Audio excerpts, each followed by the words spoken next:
Bueno, doctor, compañeros, justamente vamos a hablar sobre lo que es insuficiencia cardíaca y algunas otras patologías relacionadas. Como sabemos, la insuficiencia cardíaca ya sabemos que es la condición justamente en la cual el corazón no bombea correctamente, de manera correcta en este caso, o efectiva la sangre, y lo que normalmente resulta en una insuficiencia tanto de oxigenación y nutrientes para los órganos de nuestro cuerpo. ¿Qué podría decirnos, señorita Denise, sobre la insuficiencia cardíaca? Claro, entrando un poco más sobre los síntomas de insuficiencia cardíaca, tenemos que en la insuficiencia cardíaca izquierda va a afectar directamente el pulmón. Esto quiere decir que entre los síntomas se va a encontrar disnea de esfuerzo, que va a ser dificultad para respirar al caminar o subir escaleras. También pues el paciente va a presentar ortopnea, que va a ser dificultad respiratoria al estar acostado y por ende va a necesitar dormir como sentado o con almohadas en la espalda. También va a presentar el paciente disnea paroxística nocturna, ya que va a haber despertares en la noche por falta de aire.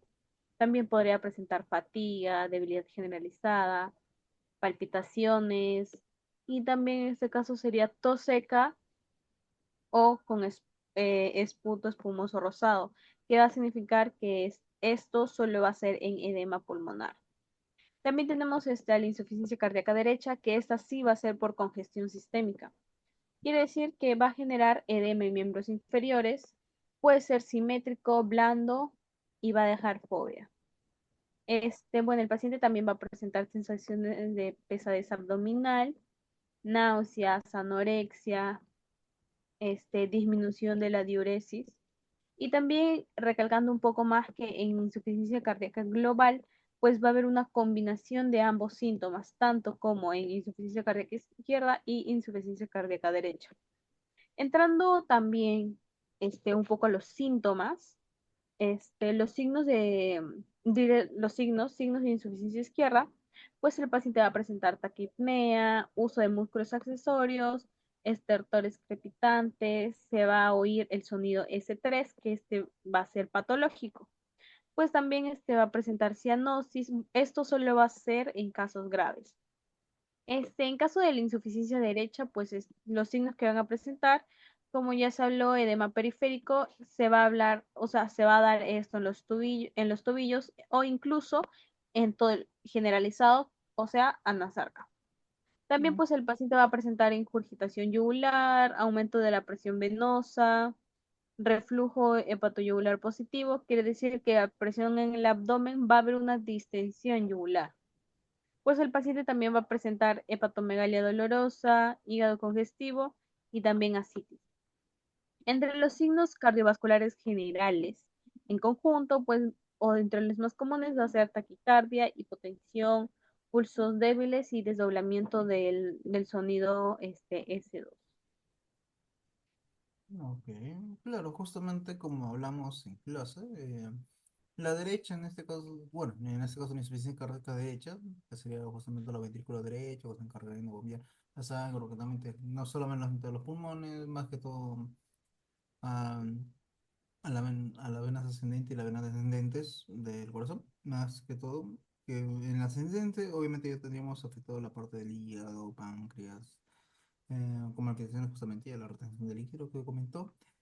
En las ascendentes tendríamos, por ejemplo, el aumento de la presión a nivel del cuello, como vimos justamente en los casos de full code, que es justamente lo que se presentó, una insuficiencia cardíaca, pero en el del lado derecho. Aparte, ¿qué funciones afectaría? Bueno, ya sabemos que puede afectar el pulmón. Aparte, también podríamos dar como dicen, como lo dijimos, ah, ah,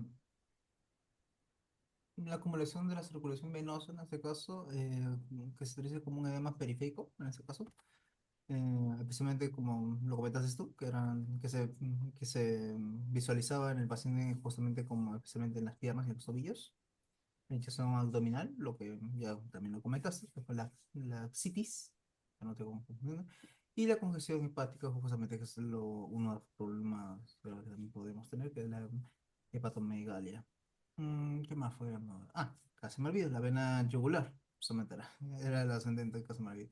Es un signo clínico en la cual tendríamos que ver. Bueno, justamente ya lo conversamos en Full Code con el caso número 27, que fue justamente una de los signos que se debe ver, ¿no? En lo que es una insuficiencia cardíaca. Bueno, en este caso fue en el lado derecho, por lo que se visualizó. Mm, Como cosas comunes que podríamos tener en relación o una interrelación entre ambos lados de la patología.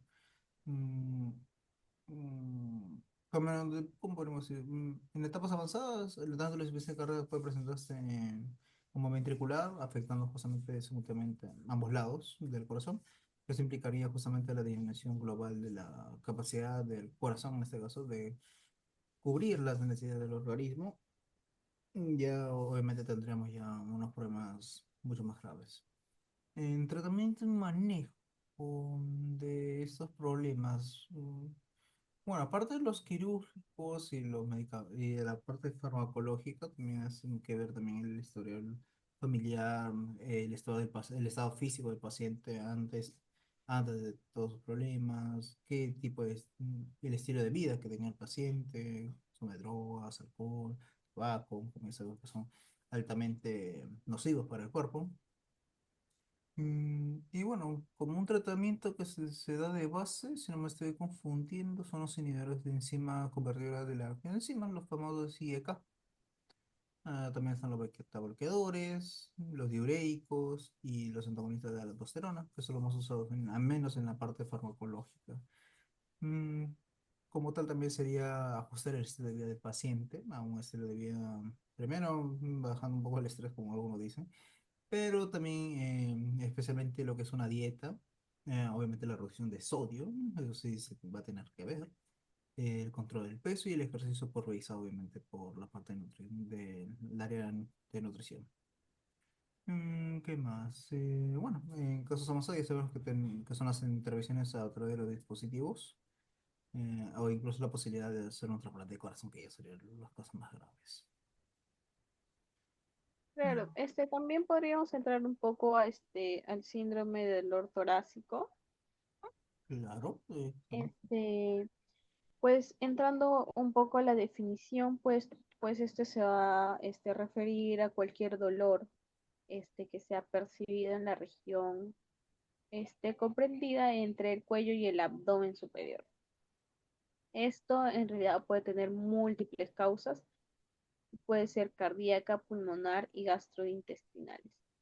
Pues para hacer la evaluación con respecto al dolor torácico, se va a utilizar el método de Sócrates, que va a significar ese sitio y en la pregunta se podría decir dónde se siente el dolor, si tal vez es en la parte centro, lateral.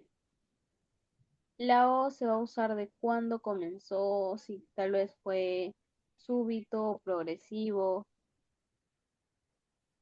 La C es de carácter para saber si es un tipo de dolor opresivo, punzante. La R de radiación, pues que si se va a irradiar a algún otro lado. Tal vez, aunque lo más probable es que sea en brazo, mandíbula, espalda. Con respecto a la A, va a ser de asociados, eso quiere decir si va a haber algún otro síntoma asociado a este dolor. La E se va a usar para exacerba, que quiere decir si el dolor va a empeorar o se va a aliviar en alguna posición, tal vez con un medicamento o algún tipo de ejercicio. La S pues se va a usar de severidad del 0 al 10, qué tan intenso es el dolor. Con respecto al dolor torácico de origen cardíaco, como de este tema, el ejemplo típico es angina o infarto de miocardio. Pues este se va a localizar en la región retroesternal o a veces en el epigastrio. Pues va a ser de carácter opresivo, que va a tener una sensación de peso o puño en el pecho. Pues se va a irradiar hacia el brazo, cuello, mandíbula, espalda, como ya hablamos, y debe tener una duración de más de 20 minutos para que sea infarto agudo del miocardio. Entre los factores agravantes tenemos el esfuerzo físico, emociones fuertes o tal vez ansiedad, pues este se va a aliviar solo en reposos o con nitratos. Entre los síntomas asociados pues va a estar la disnea, sudoración, náuseas, palpitaciones, eh, algo que quieras aportar, compañero. Bueno, yo quisiera también aportar las características del dolor torácico en las cardiopatías. Tenemos como ejemplo el dolor isquémico, que es la angina de pecho infarto. Esto también suele describirse como una sensación opresiva, presión, que es llamado presión del centro del pecho. Muchas personas lo comparan con una sensación de tener algo pesado sobre el pecho. Esto mayormente se irradia hacia el brazo izquierdo, hacia el cuello y también hacia la espalda, también la mandíbula. En, también en patrón temporal también tenemos una angina estable que se desencadena con el esfuerzo físico o estrés emocional y suele aliviarse en reposo o también con nitroglicerina. En la angina inestable, el dolor aparece en reposo o con mínimas actividades, con una mayor duración y sin la respuesta típica al reposo, lo que indica una situación de alta urgencia. Síntomas acompañantes pueden incluir disnea, dificultad para respirar, sudoración excesiva, náuseas, ansiedad o palpitaciones. Dolor por inflamación, como la pericarditis, ese dolor normalmente suele ser punzante y se agrava al respirar profundamente, al adoptar posiciones, mayormente la maometana, que tensionan al pericardio. Uno de los síntomas que tiene la pericarditis es fiebre también, aparte del olor, tiene fiebre, malestar en general y en algunos casos un roce pericárdico que el médico detecta mediante la auscultación. También otras consideraciones que se pueden considerar también, pues la disección aórtica, que se considera un proceso vascular. El dolor torácico asociado a una disección aórtica mayormente aparece de forma súbita, va a ser muy intenso y se va a irradiar a la espalda. Eh, mediante estudios también se puede también realizar una historia clínica bien detallada. En sus características de ese dolor va a ser fundamentalmente se va a poder distinguir entre un dolor torácico de origen cardíaco y otros tipos de dolor como el osteomuscular o el gastrointestinal o el pleuropericárdico, entre otros. La localización, duración, intensidad, factores encadenantes y de alivio forman parte esencial del diagnóstico.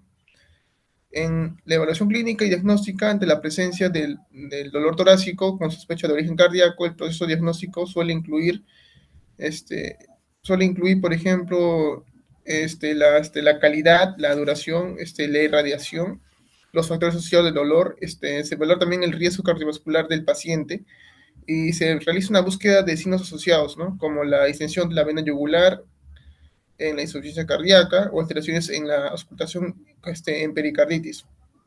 En el EKG es crucial para detectar evidencias de isquemia, infarto o pericarditis mediante la identificación de alteraciones en el trazado. En pruebas de laboratorio podemos también pedir medición de biomarcadores como las troponinas, estas ayudan a determinar si existe daño miocárdico. Y algunos en estudios de imágenes podemos también mencionar a la ecocardiografía, que es la tomografía computarizada o la resonancia magnética que puede confirmar diagnósticos y evaluar la función cardíaca.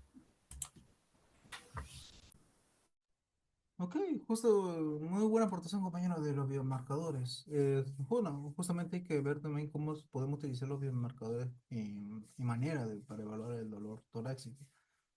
Justamente los biomarcadores actualmente son, bueno, una parte importante, una herramienta indispensable para ser más exacto, para poder evaluar el dolor torácico, porque especialmente cuando se sospecha de un daño al miocardio, por ejemplo, lo más relevante en este contexto normalmente es la troponina I y la troponina T, al menos uno de los biomarcadores que más normalmente usamos actualmente, que se consideran al menos para extremadamente sensibles y especialmente para detectar, por ejemplo, un infarto del miocardio. También, ¿qué podría hacer? Bueno, como su proceso de diagnóstico, se debe entender que cuando un paciente obviamente lleva al servicio de urgencias, como por ejemplo dolor torácico, obviamente ya sabemos con qué tipo de aspecto llega el paciente, dolor de pecho, que se puede irradiar tanto al hombro o al brazo. Bueno, se extrae justamente la muestra de sangre de forma inmediata y luego da un intervalo establecido por generalmente unas 3 a 6 horas, que es el tiempo de laboratorio más o menos que puede tomarse la muestra. Y este protocolo justamente se da liberación, por ejemplo, para la troponina, para no se evidencia en este caso de forma inmediata tras una lesión. Y la secuencia típica es un inicio seguido de un pico y con un tiempo de disminuido del gradual, en este caso de la troponina en sangre. La detección normalmente se da como un cambio dinámico, que no me estoy confundiendo, y es una porción, en este caso era la porción basal, postero, postero anterior que es a un aumento significativo. Y justamente es fundamental para confirmar justamente un evento isquémico agudo, o como podríamos decir, como un infarto de miocardio, que normalmente es por lo que decíamos. También lo mencionaron en el electrocardiograma, el EKG o el ECG, como lo puedan decir. Justamente es una herramienta muy efectiva. Ya sabemos que hay ciertos marcadores dentro de un electrocardiograma que nos puede evidenciar incluso en qué lado del corazón podemos encontrar la falla. Aunque nunca está de más también las que son tanto la ecografía como una placa de pecho para poder dimensionar el daño, en este caso de un infarto de miocardio que puede, ya sabemos que incluso puede ser una revisión para el pulmón. Mm, ¿Qué más se podría hablar? ¿Qué más? ¿Qué más? Mm,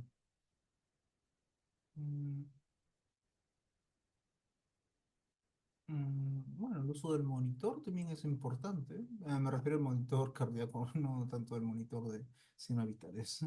También para hacer una evaluación de riesgos en esos tipos de casos. Mm, más. Mm, No hemos hablado aún del procedimiento, ¿no, Nicole? Pero si no, también sería bueno hablarlo. Ahí sí me dan un comentario, sino para poder ¿No? hablarlo. El protocolo en este caso de urgencia, a veces que sea, por ejemplo, y bien se da el tiraje. Creo que tenemos que hablar más sobre signos y síntomas. Ok, hablemos más que entonces así, no sé si, ¿no? ¿Quién quiere dar el comentario? Claro, también podríamos entrar un poco a lo que es endocarditis infecciosa.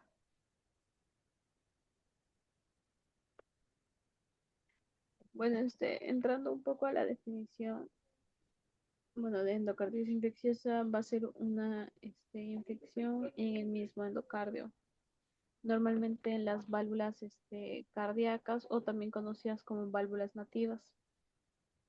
Esto va a producir vegetaciones que van a dañar a la válvula. Entre, entre algunos factores, perdón, entre algunos factores predisponentes va a estar la valvulopatías previas, o sea, por prolapso mitral, estenosis aórtica, prótesis valvulares, también cardiopatías congénitas, eh, lo que va a afectar a la válvula tricúspide en el lado derecho va a ser pues en pacientes que usan drogas intravenosas. También manipulaciones dentales o instrumentos recientes. Este, entre los síntomas principales tenemos lo que es fiebre, que va a ser un síntoma muy frecuente y se va a presentar en el mayor del 90% de los pacientes con esos síntomas. Va a presentar también escalofrío, sudoración nocturna. Esto va a ser un síndrome febril infeccioso. Pues el paciente también va a presentar disnea. Esto va a ser por insuficiencia valvular o insuficiencia cardíaca. Pues también va a presentar dolor torácico, esto en caso si haya o no pericarditis o embolia pulmonar. Esto ya sería causado después de la endocarditis. Pues también va a presentar fatiga, palpitaciones. En este caso va a ser por anemia o por insuficiencia valvular. Pues el paciente también va a presentar pérdida de peso, va a presentar anorexia. Entrando un poco más a los signos semiológicos cardíacos, pues se va a encontrar un soplo nuevo o un soplo preexistente. Quiere decir que va a ser muy sugestivo y si aparece de forma aguda o se intensifica. También va a haber signos de insuficiencia cardíaca, disnea, ortopnea o el ruido cardíaco número 3 que va a ser patológico. Pues también va a presentar taquicardia sin algún causa aparente, ritmo de galope, solo si hay sobrecarga. Bueno, entrando un poco más en los signos extracardíacos clásicos, pues como ya hemos hablado el día de hoy en clases, el paciente va a presentar petequias. Esto se puede producir en el paladar, conjuntivas o en los miembros. Claro. Pues también, como hablamos, va a presentar hemorragias en astilla, que quiere decir que van a haber como líneas oscuras debajo de las uñas. No, ya, Los esos nódulos de Hosler, Jenny. esto va a ser doloroso al tacto en los pulpejos de los dedos. No, claro. No, las dolorosas serían en este caso bueno, las petequias. No, no, no. Las petequias son manchas. Los nódulos Ah, son los que se los sienten y lóbulos de estos Oster. son Sí, dolorosos. disculpa. Sí, ujú, Las manchas de Rod también que van a ser hemorragias retinianas en el centro claro. claro. También hay que acordarnos de las Bueno, lesiones de Jenny Way. Bueno, que ujú, justamente son las manchas, como lo decía el doctor, que son manchas planas generalmente en la palma de la mano o de la claro, pues también va a presentar manchas de Rod, que va a ser hemorragias retinianas en el centro claro, como ya dije. Va a haber lesiones de Janeway. Estos van a ser indoloras, van a ser tipo eritematosas en las palmas y en las plantas. Pues el paciente también va a presentar esplenomegalia. Esto va a ser por respuesta inmunológica crónica. Algo que quieran añadir. También que una endocarditis infecciosa aguda, mayormente va a ser frecuente la bacteria del Staphylococcus aureus y en una crónica vamos a tener la Streptococcus viridans. El factor de riesgo es mayormente en varones, con probabilidad de 2 a 1 con las mujeres. En cartopatías previas también a la endocarditis infecciosa podemos tener a la enfermedad valvular congénita adquirida, las válvulas protésicas, y en la parte no cardíaca podemos tener al mal estado dental, los procedimientos dentales, el uso de drogas, las inmunosupresiones y las infecciones bacterianas.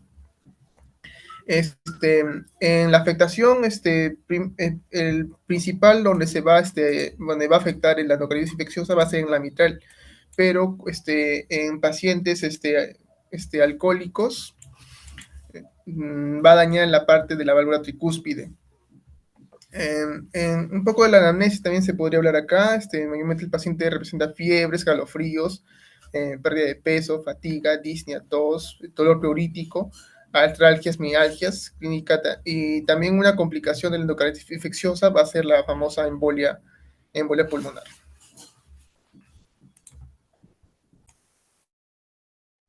Claro, justamente esos serían casi todos los síntomas. Ya comentamos la fiebre, los escalofríos, las sudoraciones nocturnas y la fatiga que se pueden ver en varios pacientes. La pérdida de peso, que eso sí se ve en casi todos los pacientes también. Bueno, el oso poscleado, en este caso, normalmente lo tenemos en el tercer y cuarto sonido, sonido cardíaco. La pérdida de peso, bueno, las manifestaciones cutáneas que ya hablamos, las lesiones de Geneway, que son las no dolorosas, las nódulos de Oster, que son justamente las dolorosas, y las pequeñas también, que bueno, justamente son pequeñas hemorragias o puntos rojizos que se pueden aparecer en la piel. ¿Qué más era? Bueno, también lo del dolor en las circulaciones rodilla, codos, no hay que olvidarnos. Músculos, especialmente también, se puede ver. Y en casos complicados puede ocurrir fenómenos embólicos, no hay que olvidarnos, que justamente debido al desprendimiento de pequeñas partículas infectadas. Ah, Tenía un cierto nombre, el doctor le dio, creo que le dijo vegetaciones, ¿no? Cuando ocurría esto. Sí, vegetación bacterianas. Claro, justamente cuando ocurren las vegetaciones bacterianas, tenemos que tener cuidado, mucho cuidado de tener los cuadros ¿no? Mm, no, disculpa, serían los fenómenos embólicos, justamente ocurre por estas vegetaciones, que pueden obviamente obstruir los vasos y otros órganos, a otros órganos. Bueno, ya vimos también algunos problemas.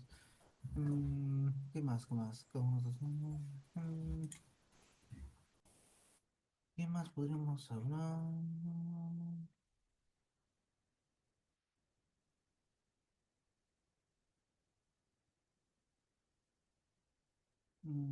Bueno, ya vimos que los futuros riesgos son el uso de estupefacientes, en ese caso de manera intravenosa, eh, procedimientos odontológicos, procedimientos vasculares. mm, Casi me olvido. Hay que tener, obviamente, la endocarditis por estreptococo, que es justamente por el grupo Viridae, casi me olvido, que justamente se utilizan a menudo lo que es la penicilina G o la ceftriaxona, que son los medicamentos que más se utilizan en este caso, pero obviamente cuando se identifica, obviamente. También se combina, ¿qué más? Había un medicamento más que se combina que era la gentamicina, si no me estoy confundiendo, que justamente es para potenciar la acción bacteriana de las primeras fases del tratamiento. Esto puede durar entre de 4 a 6 semanas, si no se confunden, dependiendo obviamente de la seriedad y de la respuesta clínica del paciente. También tendríamos que ver la endocarditis, bueno, por estreptococcus, pero lo que ya es la familia Aereus. Eh, Más que todo tenemos que se manejan con los antibióticos beta lactámicos y con especialmente lo que es la amoxicilina, no, la amoxicilina y oxacilina. Em, y tendríamos también lo que son resistentes en este cuadro de lo que es la familia Aereus, lo que son resistentes a la meticilina, que justamente requeriría ya la terapia tanto con vancomicina y lo que sería con dantomicina. Bueno, en cierto caso ya, no es tan directamente lo que es la adaptación. ¿Qué más? Se diría también en la elección que se basa en la capacidad del medicamento que puede causar una buena respuesta, tanto farmacológica como clínica. ¿Qué más? Y obviamente tener en cuenta la concentración que se tenga de fármaco en el tejido. ¿Qué más? Mm, Mm, Ya están los Streptococcus, tanto lo que es la familia Vidax, el Arius, y me faltan los Esterococos, que se me olvida. Justamente se presentan en retropartículas, normalmente, y ¿cómo se llama? En este caso se utiliza lo que es ampicilina y gentamicina para lo que es el tratamiento. Igual casi tiene el mismo tiempo de acción para lo que es la familia Vidax de 4 a 6 semanas. De ahí que más. Bueno, de ahí serían las endocarditis fúngicas, que podríamos ver tanto las cándidas como las pergilium, que es justamente lo que comentó el doctor en clase, no lo especializamos mucho, que normalmente se da por hongos. Bueno, la fungi, que justamente requiere de el uso de antifúngicos, obviamente ya especializando ya los medicamentos, tendríamos como la fungicina B o la candinas, que son los medicamentos que más se utilizan en este tratamiento. ¿Qué más? ¿Qué más? Bueno, es más que todo son casi todas las endocarditis que vimos, las fúngicas, la de Haken, no, Alfredo, Alfredo, Alfredo, Hassan, deje de grabar ya. Ya se ya. va a apagar.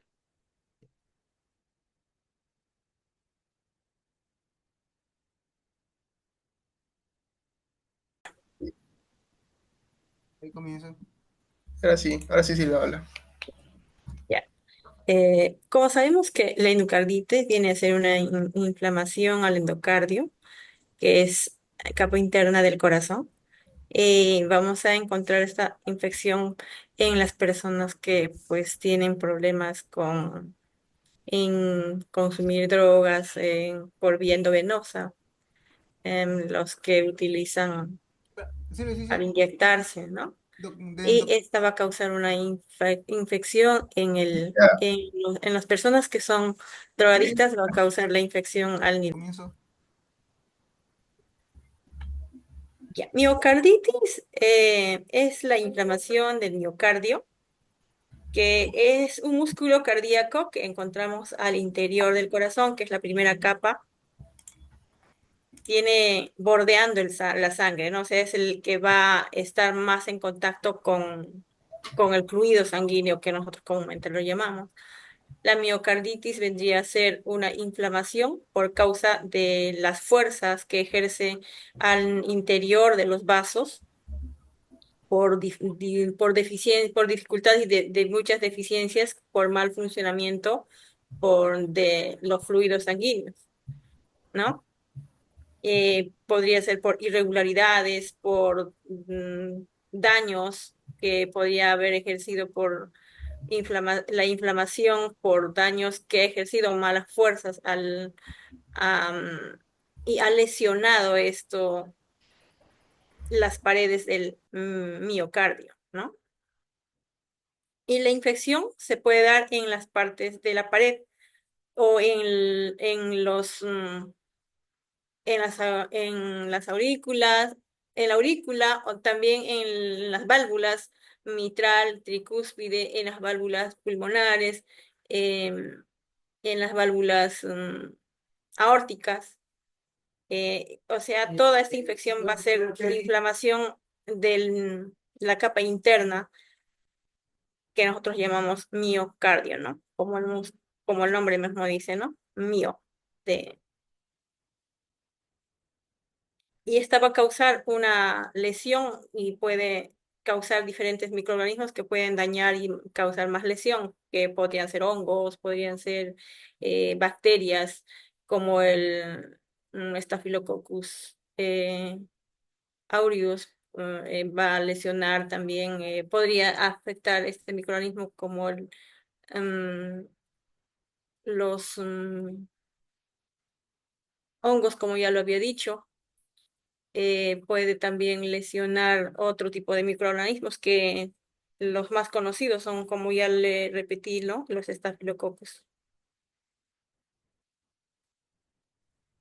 Claro, justamente con lo que vemos de miocarditis, justamente como tú comentaste, la capa más externa del corazón, bueno, una de las capas externas, que justamente permite la contracción de este, y lo cual nos permite el bombeo de la sangre. Eh, Justamente su presentación clínica como tal es variable, obviamente, pero normalmente se da como una inflamación que puede afectar tanto a la función cardíaca como al sistema eléctrico, en este caso del corazón. Justamente tenemos las causas infecciosas, que justamente ya como lo comentaste.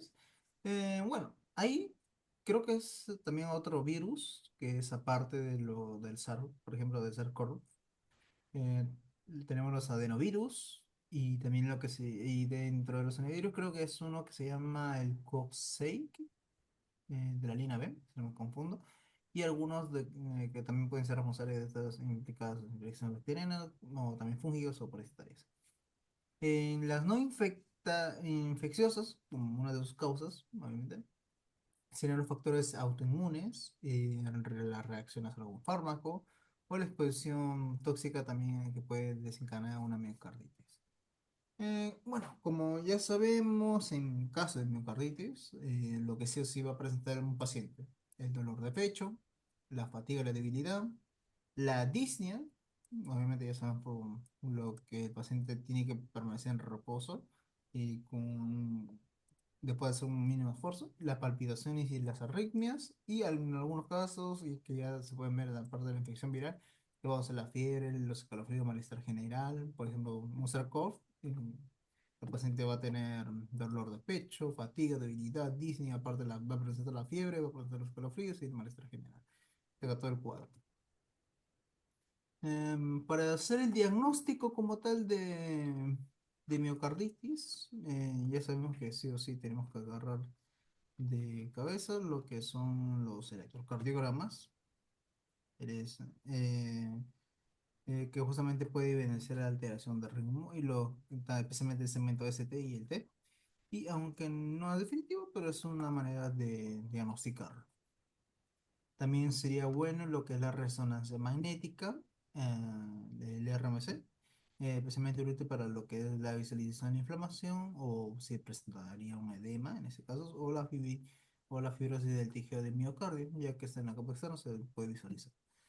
También otro caso sería para el análisis de sangre, obviamente usando biomarcadores en este caso, para identificar si hay un daño cardíaco o identificar si es una infección o una inflamación. Ya sabemos que puede ser y el T. Y aparte lo que sería la biopsia, en este caso del endomiocardíaca, en este caso que sería la reservar en casos muy, muy inciertos, como que no podíamos diagnosticar correctamente, ¿no? Y haciendo una prueba de referencia para confirmar la inflamación directa del tejido cardíaco.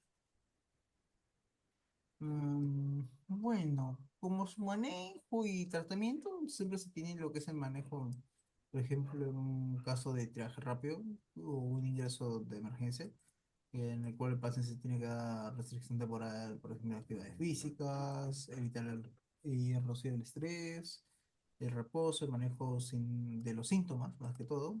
O sea, si tiene fiebre, baja la fiebre, si tiene dolor de pecho, intentar calmar el dolor de pecho, si tiene hipoxia, evitar que tenga hipoxia el paciente, o, por ejemplo, dentro de este tratamiento podríamos usar antiinflamatorios como tal, que es necesario justamente para la insuficiencia cardíaca, o obviamente los IECAs, los betabloqueadores, los diuréticos, por ejemplo, en la parte de insuficiencia cardíaca. En casos graves, ya sabemos que sí o sí se tiene que realizar lo que es el monitoreo directo del paciente, obviamente con cuidados intensivos, el soporte hemodinámico si en caso que pueda presentar una insuficiencia cardíaca severa o un shock cardiogénico, obviamente para por rápidamente. ¿Qué más podría ser? Mm, ¿Hay, compañero, algún comentario más, por ejemplo, de lo que es miocarditis o comenzamos con el otro tema?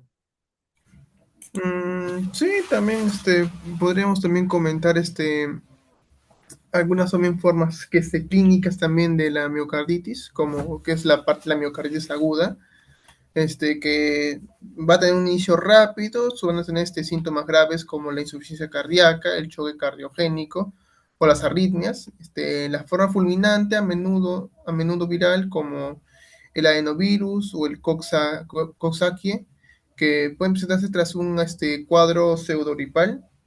En la parte de la miocarditis crónicas o subagudas son síntomas más insidiosos, con fatiga persistente y disnea de esfuerzo o arritmias recurrentes, puede evolucionar en una miocardiopatía dilatada y una miocarditis asintomática, que en muchos casos son leves y se resuelven espontáneamente, detectados solo por alteraciones en pruebas, elevación, por ejemplo, por elevación de troponinas o cambios de IKG.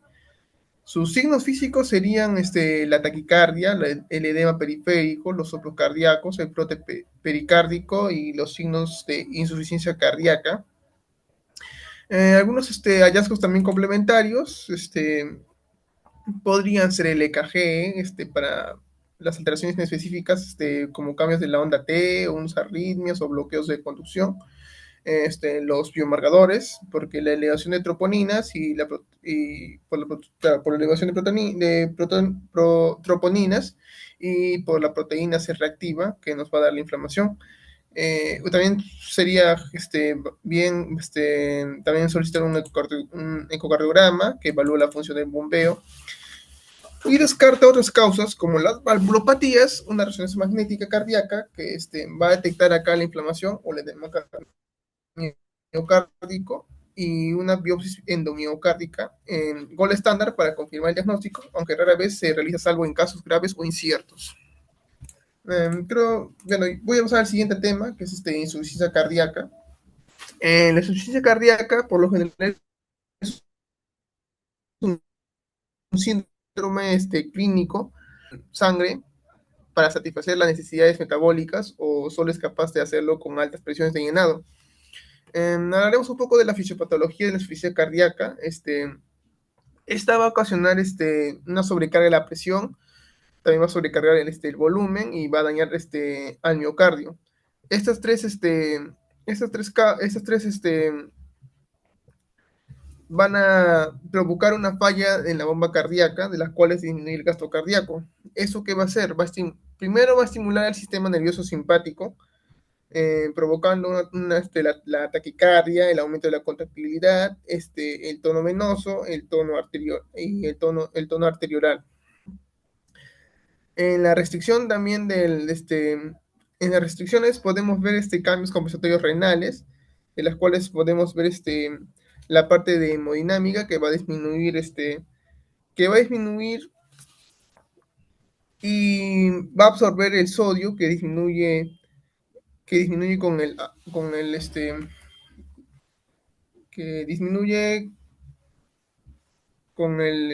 el clanes de agua libre, y esto va a permitir el aumento de volemia efectiva. En alguna clasificación también de la insuficiencia cardíaca, podemos ver la insuficiencia cardíaca retrógrada, que es la acumulación de sangre detrás de uno o ambos ventrículos, causando congestión, versus anterógradas, que es la incapacidad de mandar sangre a los tejidos causando hipoperfusión. En la parte de la insuficiencia cardíaca izquierda predomina la congestión pulmonar, mientras que en la derecha va a predominar la congestión sistémica. En la insuficiencia de gasto cardíaco bajo, que va a ser asociada a vasoconstricción periféricas, causando extremidades frías, pálidas y cianóticas, versus el gasto de cardíaco alto, que normalmente no se va a asociar a la vasoconstricción periférica, por la que las extremidades son cálidas y rosadas. En la insuficiencia cardíaca diastólica, el mayor problema va a ser en el llenado ventricular, y aquí va a predominar la famosa congestión. Versus la sistólica, que el mayor problema en la contracción predomina la hipoperfusión. En la insuficiencia cardíaca aguda, por lo general es rápida y puede ser reversible, mientras que en una insuficiencia cardíaca crónica va a ser persistente, progresiva e irreversible.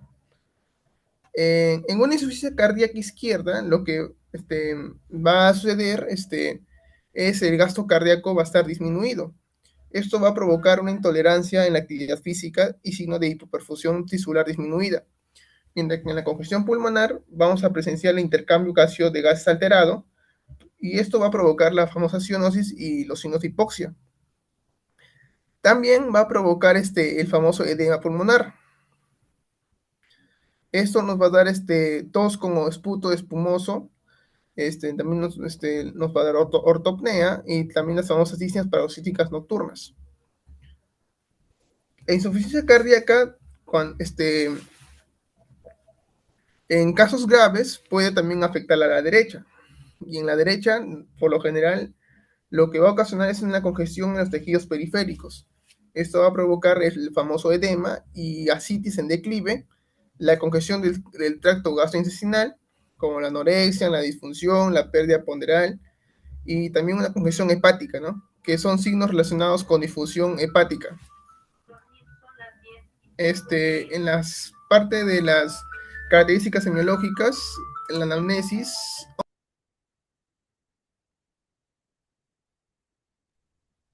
Bueno, ahí justo el compañero tuvo unas complicaciones técnicas. Pero hay que seguir nomás. Eh, bueno, justamente, aparte de lo que el compañero estaba comentando, sería bueno también ver sus causas y factores de riesgos. Como ya sabemos, en insuficiencia cardíacas, mm, justamente algunos de sus factores de riesgo son las enfermedades arteriales y coronarias. Aparte tendríamos la hipertensión arterial, las cardiomiopatías, que justamente ya vimos que se puede ver obviamente la disfunción de las válvulas. Y a ver, ahí compañero, ya puede ser conectado bien. Perfecto. Sí, con tu tema, sí, con tu tema, para poder continuar. Ah, sí, ok. Bueno, como estaba explicando, en las características semiológicas podemos encontrar, primero, en la anamnesis, podemos encontrar que la insuficiencia cardíaca izquierda se va a deber principalmente a una disnea del esfuerzo-reposo, también a una disnea paroxística nocturna, también es la ortopnea, fatiga y tos nocturna. Mientras que en una insuficiencia cardíaca derecha vamos a ver este edema, aumento de peso, disección abdominal, náuseas y anorexia, nicturia y fatiga.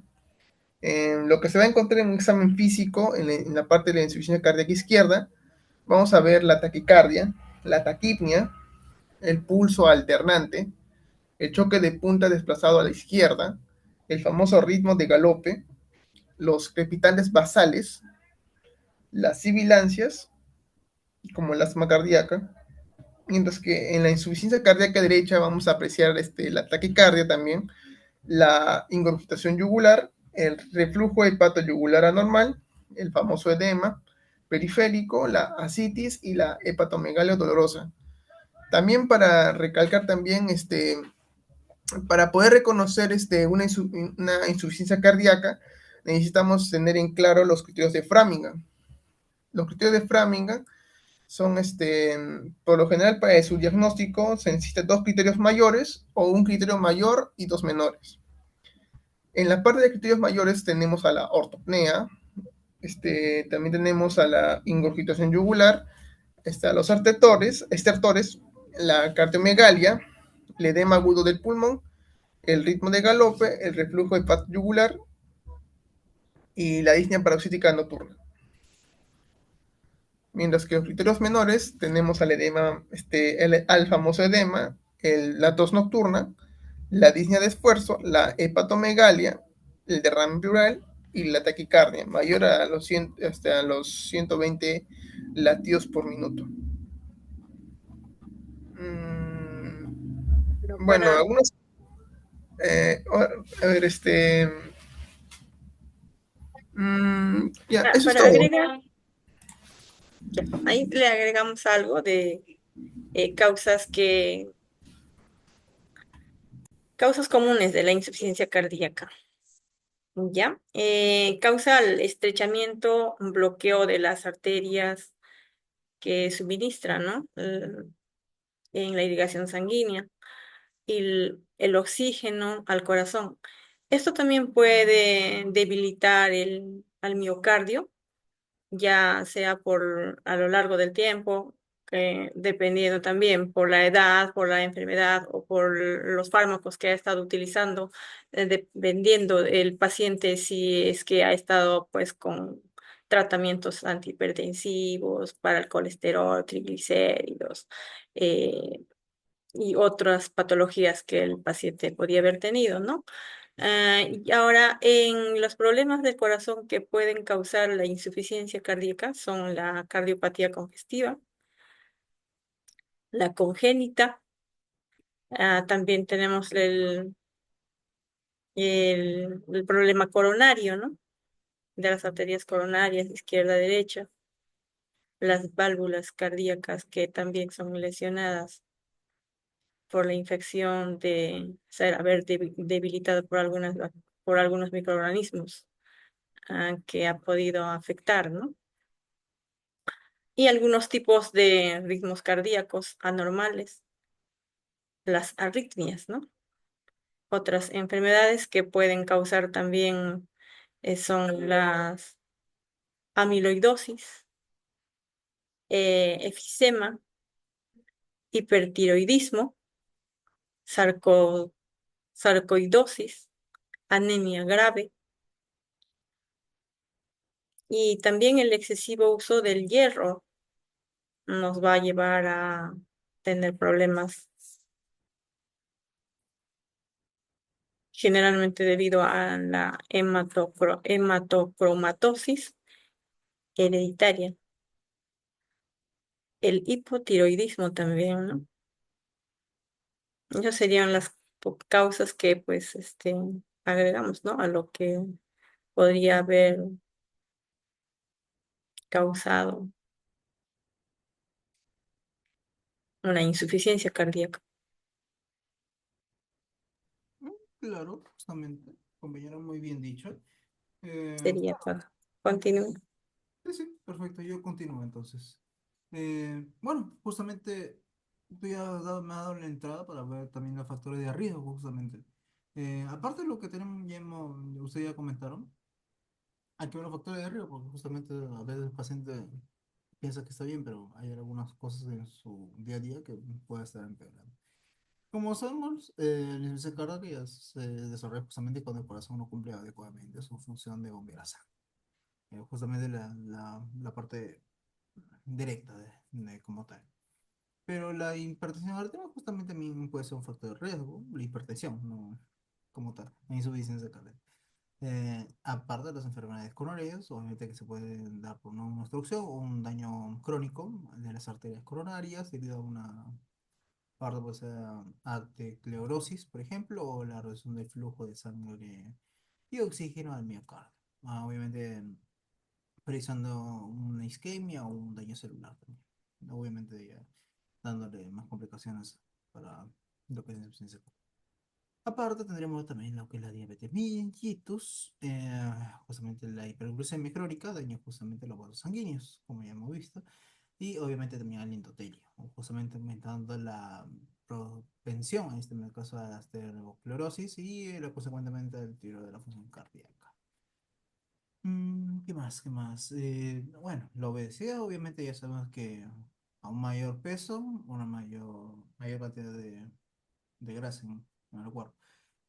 Obviamente el exceso de peso obviamente va a incrementar la demanda metabólica del organismo y justamente además está asociado justamente a un estado de inflamatorio crónico.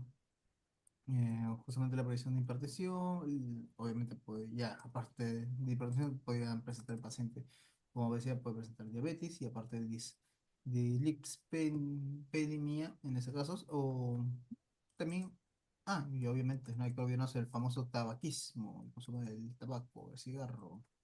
Ya sabemos que justamente promueve la formación de las placas ateroscleróticas y bueno, esto justamente disminuye la capacidad del sistema vascular, en este caso, para transportar el oxígeno en sangre y justamente impacta justamente negativamente a la salud del paciente. Bueno, con respecto al consumo de alcohol, que también es otro factor de riesgo, el abuso constante del alcohol puede conducir justamente a una cardiopatía alcohólica, como se podría decir, y una condición en la que el músculo cardíaco se debilite progresivamente. Ya sabemos que debilitar el músculo cardíaco ya una miocarditis. Displegmia también puede ser, o justamente es una elevación del colesterol, justamente serían los lípidos, como vimos en la obesidad, pero en sangre esto sería más que todo.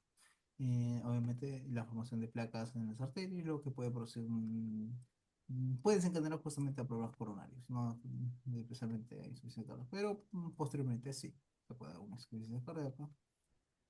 ¿Qué más? Senderismo, que es una de las causas también, y la falta de actividad física, justamente contribuyen directamente los factores de riesgo a la obesidad. La obesidad nos puede dar hipertensión, de hipertensión a la diabetes y debilitando justamente la salud del paciente y de su sistema cardiovascular. Y uno nunca hay que olvidarnos que es la edad avanzada, ya somos pacientes mayores de 50 a 60 años, no, de 60 años, disculpen, justamente se producen tanto cambios físicos y estructurales dentro de nuestro cuerpo, obviamente también la parte funcional del corazón, como la pérdida de elasticidad y una mayor fibrosis, en ese caso del corazón, lo que son una vulnerabilidad en la insuficiencia cardíaca. ¿Qué más podríamos ver? Sedentarismo, antecedentes familiares. Y obviamente los antecedentes familiares también sería ¿cómo se daría una predisposición genética? Pero ya sabemos que eso se tiene que ver con lupa para poder hablar de la parte genética. A menos bueno, más que todo para el riesgo global, ¿qué más podría ser? Creo que más que todo serían esos los factores de riesgo. Creo que sería todo, ¿no, compañeros? Porque también ya hablar de las arritmias, sabemos que las arritmias como tal son el ritmo cardíaco normal, que se puede afectar justamente a la capacidad de bombeo, pero eso lo vamos a ver tanto en la hipertensión, insuficiencia cardíaca, en los que son también los, ¿cómo se dice? Ay, se me fue el nombre, perdón, se me fue el nombre. También lo podemos ver en la presencia de dolor ortoráxico, que hablamos en la primera parte, los signos y síntomas, por ejemplo, de endocarditis también. Tenemos lo que son arritmias, técnicamente, un- un- los ritmos cardíacos se vuelven anormales. ¿Qué más? La miocarditis también hablamos, que justamente es la inflamación del músculo cardíaco externo y a menudo provoca justamente una infección que se da a través de infecciones virales. Obviamente, en las más conocidas son producidas por el SARS-CoV-2. Creo que nada más sería eso, ¿no, compañeros? ¿Algo más para comentar? Luego de acabar el video. Yo también creo que es todo. Ya, perfecto. Voy acabando el video entonces.